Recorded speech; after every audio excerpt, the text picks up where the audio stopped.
Պետական պաշտոնյան չպետք է շեղվի արտաքին պետական քաղաքականությունից, կարծում է Ցեղասպանության թանգարան ինստիտուտի տնօրենի պաշտոնակատար Հրաչյա Թաշչյանը։ Այդպես է մեկնաբանում Էդիտա Գզոյանին տնօրենի պաշտոնից ազատելու պատճառները։ Պետք է ցանկացած պետական պաշտոնյա իր գործողություններում, որոնք որ առնչվում են օտար երկրյա բարձրաստիճան պաշտոնյաների հետ շփումներին, պետք է առաջնորդվի Հայաստանի արտաքին քաղաքականության ուղեգծով։ Կրթության, գիտության, մշակույթի և սպորտի նախարար Ժաննա Անդրեասյանն էլ վերահաստատել է, նախկին տնօրենը պաշտոնից ազատվել է պետական քաղաքականությունից շեղվելու պատճառով։ Նրա խոսքով Գզոյանին պաշտոնում վերականգնելու հարց օրակարգում չկա։ Եղել է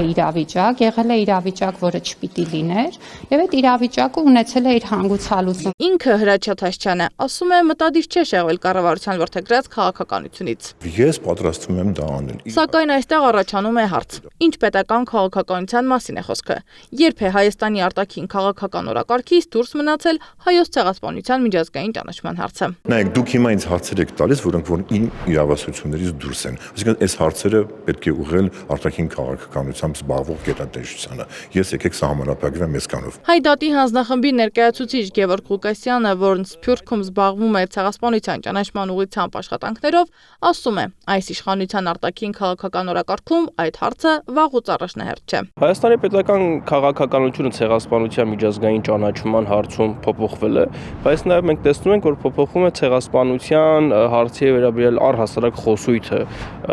նարատիվները, որոնք առնչվում են հայոց ցեղասպանության խնդրին, ոչ միայն պետական քաղաքականությունը կամ միջազգային ճանաչման գործընթացին սատար կանգնել, ինչը ֆիքսված է Հայաստանի Հանրապետության անկախության հռչակագրում։ Ստեղծված իրավիճակում հարցեր են առաջանում նաև Թանգարան ինստիտուտի գործառույթների շուրջ։ Եթե հաստատության ղեկավարը պաշտոնից ազատվում է ցեղասպանության կամ Արցախի թեմայով խոսելու համար, իսկ վարչապետը նման հայտարարությունները որակում է սադրանք, ապա ինչով պետք է զբաղվի այս գիտական կառույցը։ Թաշչյանի խոսքով ինստիտուտը չի շեղվել իր հիմնական առաքելությունից։ Ինստիտուտը մեր ունի իր օրակարգը, որը որ որևէ կերպ չի վենանայվում եւ փոփոխության չի ենթարկվելու։ Սա իմ պատասխանը։ Ես կարծեմ շատ միանշանակ եմ ասում, հա, ինստիտուտը ունի իր օրակարգը գործունեության, որը որ եւ նախկինում եւ այսօր նույնն է մնում եւ դա որևէ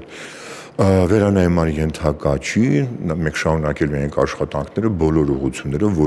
որոնցով որ այսօր ենք աշխատում։ Մամուլում շրջանառվող տեղեկությունները, թե Թանգարան ինստիտուտից կարող են հեռացվել Արցախին նվիրված ցուցադրությունները, նորանշանակ տնօրենի պաշտոնակատարը հերքում է։ Նրա խոսքով նման հարց երբեք չի քննարկվել։ Միևնույն ժամանակ նախկին տնօրեն Էդիտա Գզոյանը շարունակում է աշխատել նույն հաստատությունում որպես գիտաշխատող։ ԿԳՄՍ նախարար Ժաննա Անդրեասյանի խոսքով նախարարությունը գնահատում է նրա գիտական աշխատանքն ու չի խոչընդոտելու գործունեությանը։ Բայց ստեղծված իրավիճակը մեկ կարևոր հարց է թողնում բաց։ Եթե ցեղասպանության եւ Արցախի թեմաները կարող են դառնալ պաշտոնանկության պատճառ, ապա որտեղ է անցնում այն սահմանը, որի ներսում պետք է աշխատի հենց ցեղասպանությունն ուսումնասիրող գիտական հաստատությունը։ Սեդա Մակարյան, Էդիկ Մալաքյան, Աշոտ Բարբարյան, ABC Media։